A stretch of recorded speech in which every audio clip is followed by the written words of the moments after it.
Syekh Utsaimin rahimahullah menekankan bahwasanya taubat nasuha memiliki 5 syarat mutlak.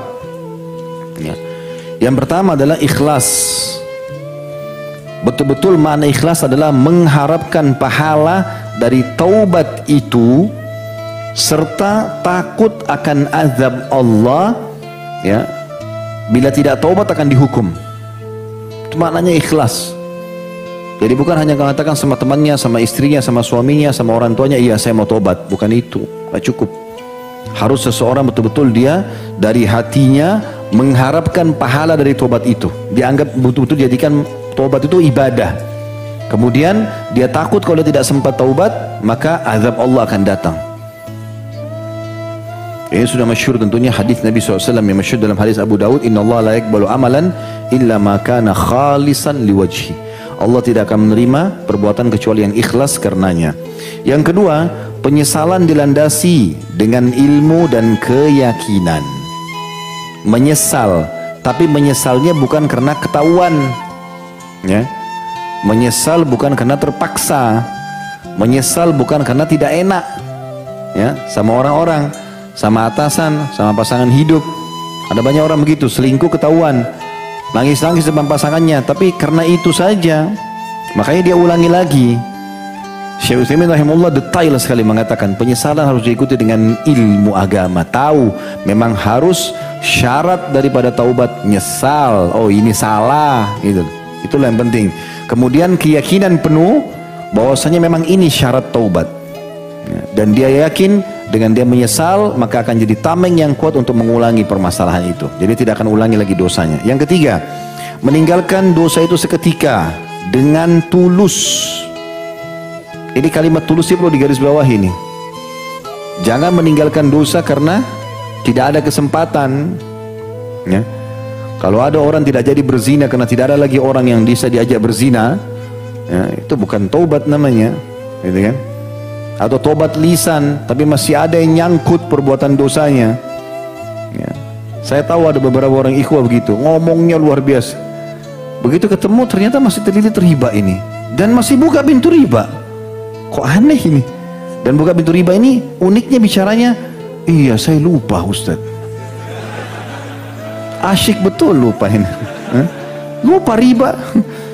Bagaimana caranya lupa? Padahal dia dulu tahu itu haram dan ditinggalkan.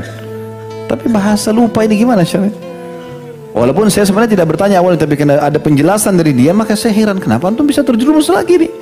Dan jelas-jelas sudah ditinggalkan, gitu kan? Jadi subhanallah ada orang begitu karena tidak tulus. Meninggalkan itu harus dengan tulus.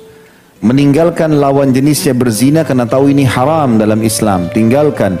Mau apapun godaannya datang, tidak, selesai. Ya. Yang keempat, tekad untuk tidak mengulanginya. Jadi berjanji kepada Allah, antara dia dengan Allah SWT dalam hatinya tidak akan mengulanginya. Ini harus betul-betul tulus dia kepada Allah SWT. Yang kelima, dia bertaubat bukan di masa yang sudah tidak diterima taubat lagi. Seperti misalnya pada saat terbitnya matahari dari barat, ya sudah muncul tanda-tanda hari kiamat besar, ya.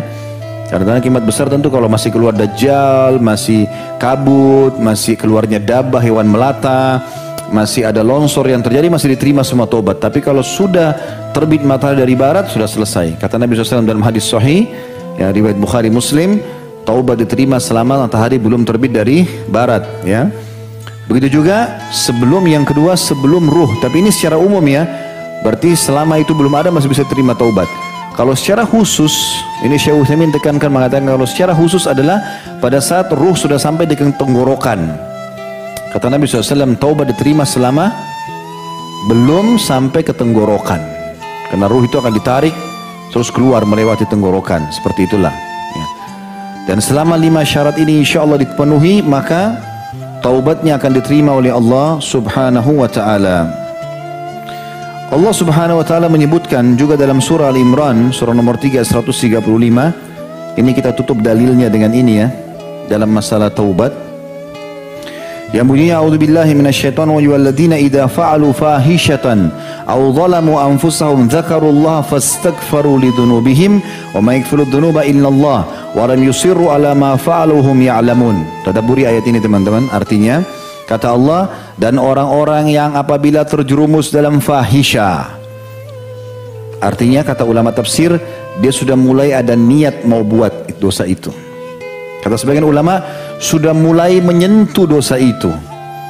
Sudah mulai lagi mau berzina, sudah mulai lagi mau berbohong, sudah mulai lagi mau riba, sudah mau kembali, kata Allah. Dan mereka-mereka yang kalau melakukan, baik sudah mau terjerumus atau sedang terjerumus dalam dosa itu, ataupun zalamu anfusahum, menzalimi diri mereka, sudah tobat kembali lagi, zakarullah, mereka tiba-tiba ingat Allah. Kata ulama tafsir, Allah ingatkan dalam diri mereka tentang Allah. Takut nih dosa nih. Apa yang terjadi? Fastaghfaru lidzunubihim, lalu mereka beristighfar terhadap dosa mereka. Kata ulama tafsir, langsung dia tinggalkan lawan jenisnya, kebohongannya, ribanya, langsung istighfar kepada Allah dan meninggalkan. Lalu Allah mengatakan, wa may yaghfiru dzunuba illallah. Kalau begitu keadaannya, maka tidak ada yang tidak Allah ampuni dosanya. Walam yusirru ala ma fa'aluhum ya'lamun. Lalu setelah itu mereka tidak lagi melakukan atau ingin melakukan dosa-dosa itu.